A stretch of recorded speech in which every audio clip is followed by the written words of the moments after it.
بسم اللہ الرحمن الرحیم۔ اللہ سے امید ہے کہ احباب اچھے اور خیریت سے ہوگے۔ ہم نے اس کتاب کو شروع کیا تھا، تقریباً ہم اس کتاب کے آخری مراحل میں ہیں، اور اس کتاب کے بعد انشاءاللہ آگے بڑھیں گے اور مزید انشاءاللہ اسباق پڑھیں گے۔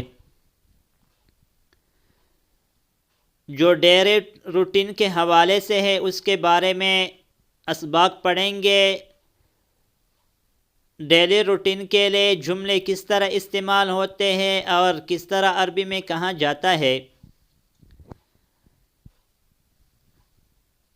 آج کا سبق ہے این ذہب ابوک یا لیلی، آپ کے والد کہاں گیا ہے اے لیلی؟ ذہب الی بغداد، او بغداد کو گیا ہے۔ ابھی ذہبا یذہبو کا معنی جانا ہے، اس سے بہت سے جملے بنا سکتے ہو۔ فی استنبول مساجد کثیرۃ، استنبول میں بہت سے مسجدیں ہیں، استنبول کے ڈیر مسجدوں دی۔ عندی خمسۃ مفاتیح، میرے پاس 5 چابیاں ہیں، موسر 5 چابی۔ الکعبۃ فی مکہ، کعبہ مکہ میں ہے، کعبہ پا مکہ مکرمہ کی دا۔ فی هذا الشارع 3 مساجد، اس سڑک پر 3 مسجدیں ہیں۔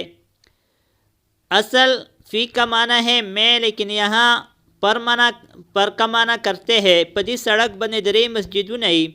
هذا طبیب اسمہ ولیم، اس ڈاکٹر کا نام ولیم ہے۔ ایدی ڈاکٹر نام ولیم دا، وہو من لندن، اور او لندن سے ہے، آدی لندن دا۔ وذالک اسمہ لویس وہو من باریس، اور اس کا نام لویس ہے اور او باریس سے ہے، یا نام لویس آدی باریس ولدا۔ سیارت لونہا احضر، میری گاڑی اس کا رنگ سبز ہے، دما گاڑی دی اغا رنگ دا شندہ۔ عندی قلم احمر، میرے پاس سرخ پین ہے، موسر سر پین دا۔ البیت الحرام فی مکہ، بیت الحرام مکہ میں ہے، بیت الحرام دا پا مکہ کی دا۔ ذہب احمد الی محمد، احمد محمد کے پاس گیا ہے۔ احمد محمد تب رغلدا، ذہب محمد الی احمد، محمد احمد کی طرف گیا ہے، اور محمد احمد تب رغلدا۔ انت من مکہ، کیا آپ مکہ سے ہو؟ لا نہیں، انا من الطائف، میں طائف سے ہوں۔ آیا تدی مکہ ولی؟ نا زدی طائف ولی۔ اخت فاطمہ طالبۃ، فاطمہ کی بہن طالبہ ہے۔ دی فاطمہ خور دا، طالبہ دا۔ آج اس سبق پر اکتفا کریں گے۔ جو ساتھی اس چینل پر نئے ہو اس سے گزارش ہے کہ اس چینل کو سبسکرائب کرے اور ویڈیو کو لائک کرے اور کمنٹ میں اپنے رائے کا اظہار ضرور فرمائیے۔ جزاکم اللہ خیرا۔ السلام علیکم ورحمۃ اللہ وبرکاتہ۔